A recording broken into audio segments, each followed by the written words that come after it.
उठा. अहो तुम्हाला किती लागलंय, रक्त येतंय.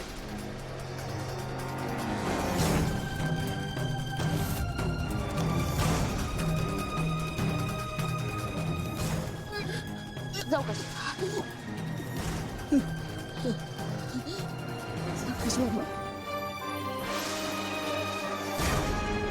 दादासाहेब, ही बाई आहे ना, दिसते तशी नाही.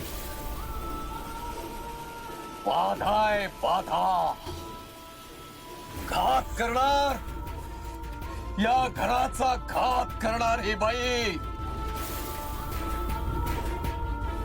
घात करणार, या घराचं दुर्भाग्य आणणार.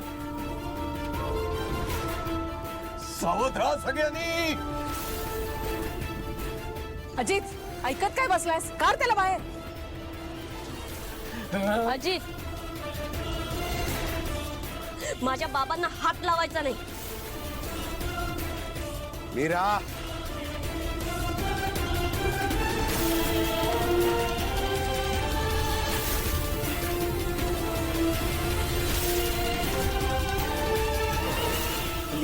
सोड. येणार येणार, दुष्ट शक्ती परत येणार. घात होणार, घराचा घात होणार.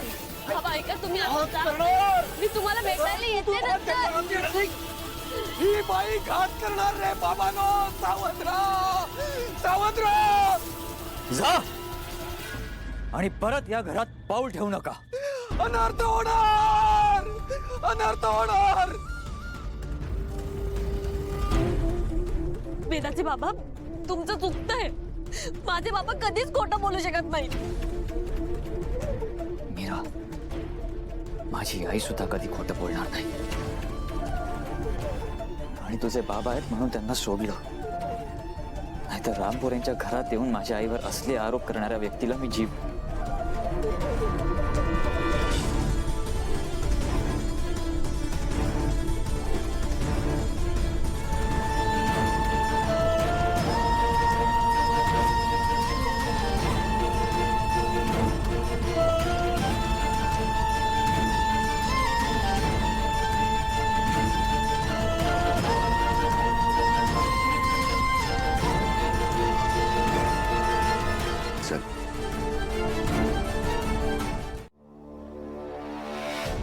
वेदा, बाबा, मी तिला रूम मध्ये झोपवून आली.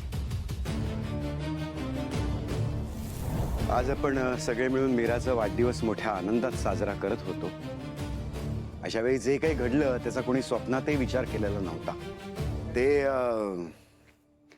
मीराचे बाबा आहेत.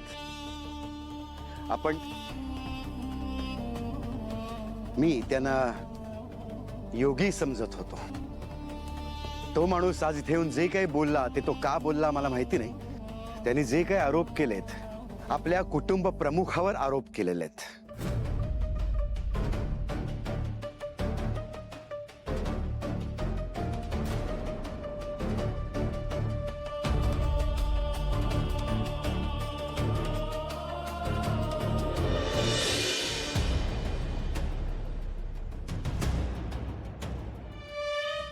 हो मंजिरी, तूच या घराची कुटुंब प्रमुख आहेस. आजवर या घरातली सगळी नाती तू जपत आलीस. हे कुटुंब एकत्र बांधून ठेवायला तू सतत झटत असतेस. त्यामुळे रामपुरे कुटुंबाची कुटुंब प्रमुख तूच आहेस.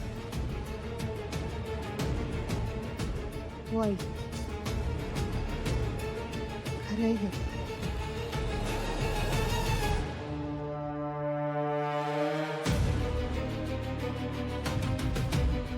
मंजिरीवर लावलेले सगळे आरोप हे खोटे आहेत. आपली काहीच चूक नसताना आपल्यावर कुणीतरी असे आरोप करणं, बिनबुडाचे आरोप करणं हे खूपच त्रास देणारी गोष्ट असते. एक कुटुंब म्हणून आपण मंजिरी सोबत विश्वासाने उभं राहिलं पाहिजे.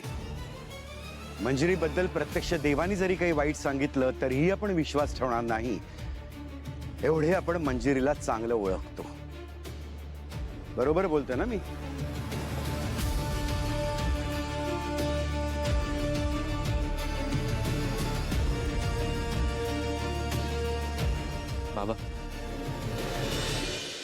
आईवर विश्वास नसण्याचा प्रश्नच येत नाही. मगाशी मीरा तिच्या बाबांच्या बाजूंनी बोलली खरं, पण तिच्याही मनात आईबद्दल असं काहीच नाही. आम्हा सगळ्यांना माहिती आहे की आईवर केले गेलेल्या आरोपांना काही अर्थ नाही.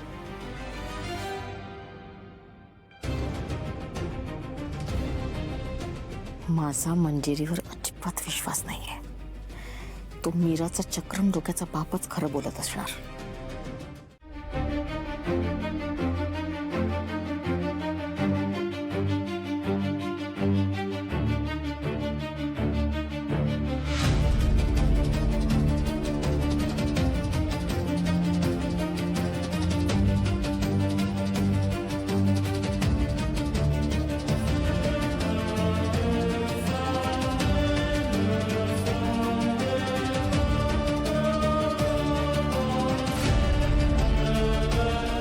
हा कालमुखमणी आता कायमचा चमकण्यापासून कोणीच थांबवू शकत नाही.